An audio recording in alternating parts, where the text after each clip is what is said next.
I'm Captain Reed, and if you asked anyone in my family, they would probably tell you I fix computers somewhere on a base they can never remember. Maybe they think I reset passwords for generals, or perhaps they imagine I spend my days dusting servers in a basement. I stopped correcting them years ago because it was easier to let the distance sit between us than to explain a life they never tried to understand. The strange part is that I can brief a room full of Joint Chiefs without breaking a sweat. I can coordinate a drone strike while simultaneously negotiating a hostage release on a satellite phone. But walking into the lobby of the Ritz-Carlton for my brother's wedding felt like stepping into enemy territory without backup. I had landed less than 12 hours earlier, stiff, from a C-17 transport flight home after a long rotation that kept me awake for days at a time. The mission had been intense, a high-stakes extraction in the Horn of Africa that required quiet focus and the kind of calm that only comes from training and too many close calls. None of that mattered the moment I stepped into the hotel lobby.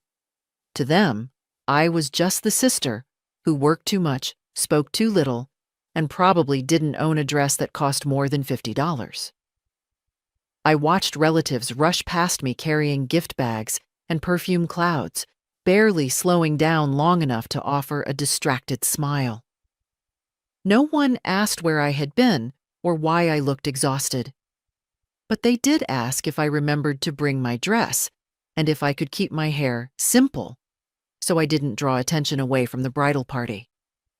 I nodded. It was easier than reminding them that attention is something I avoid for reasons they wouldn't understand. In my world, if you're getting attention, it usually means something has gone terribly wrong. I took a seat in the corner of the reception hall during the rehearsal and let the noise wash over me.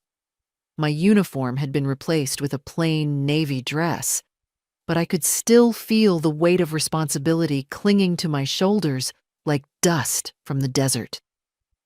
Sitting there, invisible in a room full of people who shared my last name, I realized that the version of me they saw had nothing to do with the woman who had stepped off that transport plane. And that was the moment I understood that this weekend would test me in ways my missions never could. Ashley found me near the back of the rehearsal hall. I was trying to stay out of the way while everyone hurried around pretending the world would fall apart if a centerpiece sat an inch off center. Ashley is my brother's fiancée. She's beautiful, organized, and terrifyingly insecure.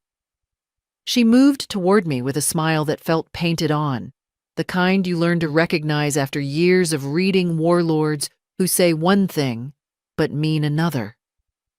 She touched my arm lightly. Her manicured fingers tightened just enough to let me know this wasn't a friendly greeting. It was a containment measure. She leaned in like she was about to share a secret, but her voice had the sharpness of someone delivering a warning.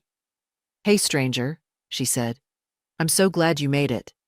We weren't sure if work would let you go." She said, "Work" the way someone says infectious disease. "I'm here," I said simply. "Listen," she continued, her voice dropping lower. "I hope you understand how important the guest list is tonight. My family has worked very hard to create the perfect atmosphere. We have some heavy hitters coming. Senators. Corporate CEOs." She paused, looking me up and down. "I know you probably aren't used to events like this," she said, her tone dripping with condescension. "It might help if you focus on blending in, you know? Just be background." I almost laughed. I wanted to tell her that blending in is a survival skill I mastered in hostile cities where being noticed meant being killed. I wanted to tell her that I can disappear in a room of 5 people if I want to. But I kept my face still because reacting would only give her more fuel. "Ashley," she continued, "my father's colleague, Colonel Anderson is coming. He's very high-ranking, serious military. I'd appreciate it if you didn't bother him." "Bother him?" I asked. "You know." She waved her hand vaguely. "Trying to talk shop or asking for a job. He's here to relax, not to listen to IT complaints from the support staff. Just let the adults talk, okay?" I felt a small pulse of heat behind my ribs. Support staff. I swallowed the anger before it reached my face. "I'll stay out of his way," I said calmly. She looked relieved when I didn't push back. "Great. Thanks, sweetie. I just want everyone to fit into the frame. You understand." The words hung between us like a picture she had already edited me out of.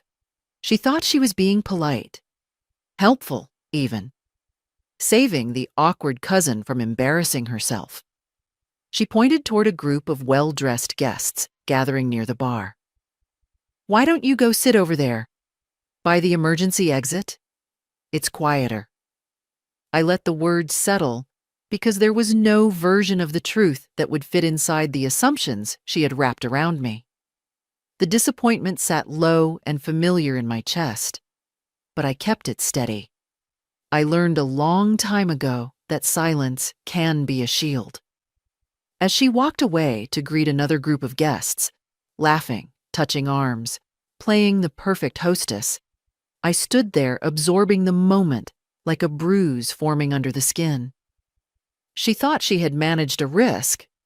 What she didn't know was that the only thing delicate in this room was her understanding of the world beyond her own reflection. My dad still introduces me as the one who does tech stuff for the Navy, like I'm some floating geek squad member who resets routers on a battleship. I've heard him say it to neighbors, to golf buddies, even to relatives we haven't seen since I was in high school. The kicker is, I've corrected him more than once, but it never sticks. When I was 12, I told him I wanted to be a pilot. He laughed and said maybe I'd grow out of my Top Gun phase once I realized how much math it takes to fly a plane. In high school, I joined ROTC. When I told him I was serious about the military, he just nodded like I'd said I was trying out for a school play. He didn't ask about my drills or the competitions. He asked if I remembered to do my laundry. Years later, when I was selected for officer training, I called to tell him. He paused before asking if the uniform would make me look too boxy. He meant well, I think. But that's always been the problem. He thought well, not deep. I've briefed generals. I've managed overseas logistics during crisis events. I've signed off on operations that most people wouldn't believe if they saw them in a movie. I hold a top secret, sensitive compartmented information, TSSCI, clearance.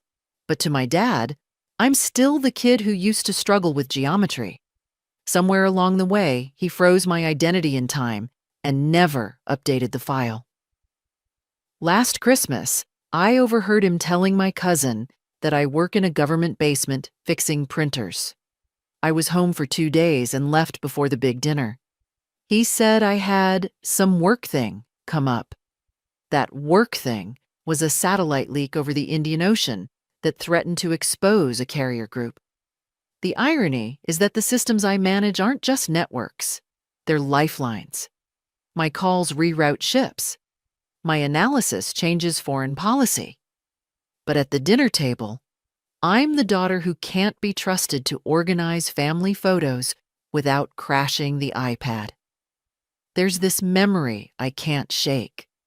16 years old, sitting at the kitchen table showing him my flight hours and talking about applying to the academy. He barely looked up from his paper and said, "You should have a backup plan, something safe, maybe teaching." I don't think he meant to hurt me. He just couldn't imagine his daughter doing anything that sounded dangerous or important. So I made peace with it in the only way I knew how. I stopped trying to impress him and started doing the work that mattered to me. Now I wear a rank that outranks most of the people he tries to impress, and he still calls to ask if I've looked into getting a certification in cybersecurity so I can get a real job at Google. It used to hurt, that dismissal. It used to gnaw at me like something sharp in a soft place. But now it just feels like background noise, like static on a secure line. I let him believe what he needs to, because while he sees a girl in a support role, I'm out here supporting a whole damn fleet. The air inside the command tent in Djibouti had been hot and still, thick with the scent of dust and diesel. Just 24 hours ago, I stood over the table, watching satellite. Images refresh every 15 seconds. We had less than an hour before the convoy hit a kill zone we hadn't seen coming until the last intercept came through. I didn't raise my voice or snap orders. I just pointed to a new route and told the ops lead to confirm it with the forward unit. My words carried weight, not because I shouted, but because people knew what happened when they didn't listen. Outside, the sandstorms were building. Inside, we were managing lives. Every ping on my encrypted screen carried a name I didn't want to see on a casualty list. When the team made it out and the package was secured, there was no cheering. Just a quiet report logged. I stayed behind another hour to draft the summary for the Joint Chiefs. My eyes burned. My fingers were steady. When I got the call to rotate stateside for the wedding, I packed my kit without ceremony. I made room for one last satellite report on my secure tablet. What I do doesn't show up on social feeds or family Christmas cards, but I carry it with me. The mission stays with you long after the noise dies down. And that mission is why I keep showing up, even when no one claps when I walk in the room. I changed in the hotel bathroom, swapping a combat shirt for the pale dress that didn't quite fit right in the shoulders. The heels felt like punishment after weeks in boots. I pinned my hair back. I locked my military ID in the hotel safe. And just like that, I was back in the role no one respected, the quiet sister. I slipped into the reception like a background actor. My mother gave me a tight smile and handed me a tray of programs. "Here," she said. "Make yourself useful. Hand these out near the door. And try to smile, honey. You look so serious." I took the programs without a word. As I stood near the entrance, watching people pose for photos, my phone buzzed. It was a secure text via the encrypted app. From Watchtower 2, Phoenix Actual MSG, package secure. SecDef sends regards. Update regarding Colonel Anderson. He is inbound to your location. He has the file. My fingers tightened around the phone. Colonel Anderson, the man Ashley had warned me not to bother. I typed back a quick copy. The dress felt tighter. The room felt louder. The entire wedding became less of a social event and more of a tactical collision course. This was the line I walked. A life split between two realities. One where I gave orders to colonels, and one where I fetched napkins for my mother. And tonight, those two worlds were about to crash. The reception hall was humming with the kind of polished laughter that only comes when people are trying too hard. Crystal glasses clinked. My brother's new in-laws buzzed like bees around a field general. Colonel Anderson had just arrived. He was a massive presence. Dress blues, a chest full of ribbons, the eagle insignia of a full-bird colonel shining on his shoulders. The energy in the room shifted instantly. Everyone stood straighter. Ashley was glued to his side, nodding too much, smiling too widely. She was parading him around like a prize pony. "And this is Colonel Anderson," I heard Ashley say, her voice pitching high. "He works directly with the Pentagon. He's practically a hero." The colonel smiled politely, shaking hands, but his eyes were scanning the room. He wasn't looking at the decor. He was looking for someone. I watched from my seat at the edge of the room, next to the speaker stand, half hidden by a draped fern. No one noticed me. My table had 3 empty chairs and a view of the buffet line. A group near the dessert table burst into laughter. I heard my dad's voice. "Oh, my daughter? Yeah, she's around here somewhere, probably fixing the Wi-Fi." Laughter. I stirred my water and kept my eyes on Colonel Anderson. He paused in the middle of a conversation with Ashley's father. He said something to his aide. The aide pointed toward the back of the room, toward the fern, toward me. I felt the shift before it happened. The colonel's jaw set. He turned away from the VIPs. He started walking, not meandering, marching. A direct line across the ballroom floor. Ashley noticed. She looked confused, then panicked. She trotted after him, trying to intercept. "Colonel," she called out, her voice tight. "The bar is this way. We have a private reserve scotch I know you'll love." He ignored her. He didn't even slow down. He was coming straight for me. The room quieted. People turned to watch. Why was the guest of honor walking toward the reject table in the corner? Ashley caught up to him just as he reached my table. She stepped in front of him, blocking his view of me. "Colonel, I'm so sorry," she said, laughing nervously. "This is just my sister-in-law. She's nobody. She works in IT support.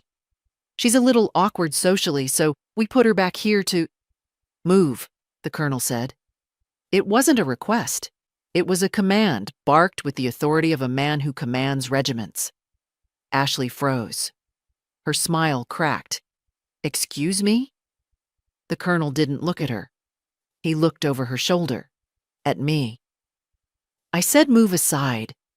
He stepped around her as if she were a piece of furniture. I stood up slowly. I smoothed my dress. I stood at attention, instinct taking over. The room was dead silent now. My father was staring. My mother had her hand to her throat. Colonel Anderson stopped 3 feet from me. He looked me in the eye. Then, he did the unthinkable. He snapped his heels together, he squared his shoulders, and he rendered a slow, crisp, perfect salute. "Ma'am," he said. The word echoed in the silence. "Ma'am," not Captain, not Miss Reed. "Ma'am," it was the address used for a superior officer or a high-ranking civilian official. I returned the salute. "Colonel," he dropped his hand. His face was serious. "I have the after-action report from Djibouti," he said, his voice carrying clearly to the stunned crowd. "The Secretary of Defense reviewed it this morning. He wanted me to deliver the message personally." Ashley gasped. "The Secretary of Defense?" Anderson ignored her. He was focused entirely on me. "Your coordination of the extraction saved 42 lives, ma'am. The Joint Chiefs are calling it a masterpiece of logistical strategy. The White House has authorized the next phase." My father stepped forward, his face pale. "Wait. What? Joint Chiefs? She fixes computers." Colonel Anderson turned slowly to face my father. He looked at him with a mixture of confusion and pity. "Fixes computers?" Anderson asked. "Sir, your daughter is the special advisor to the Director of National Intelligence. She doesn't fix computers. She commands the networks that keep this country safe." He gestured to the room. "There isn't a person in this building with a higher security clearance than Captain Reed. When she speaks, generals listen, including me." He turned back to me.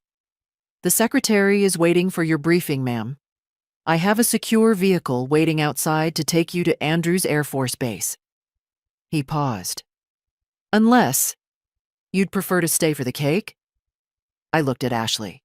She looked like she had swallowed glass. The smugness was gone. The condescension was gone. She looked small. I looked at my father. He looked like a stranger. He was seeing me for the first time in his life, and he realized he didn't know me at all. I looked at the colonel. "No, Colonel," I said. "I think I'm done here." I picked up my purse. I didn't say goodbye to my family. I didn't offer an explanation.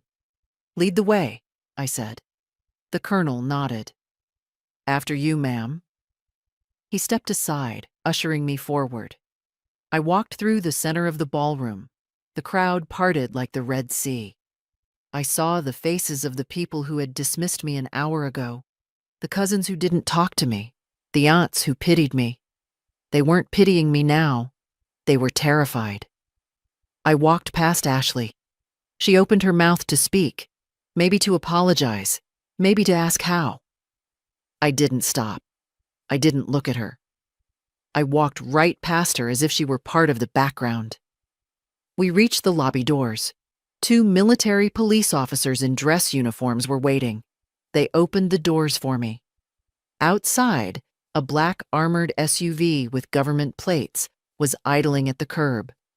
Flags on the fenders. A detail of Secret Service agents stood by the doors. The colonel opened the car door for me. "Ready to go to work, Captain?"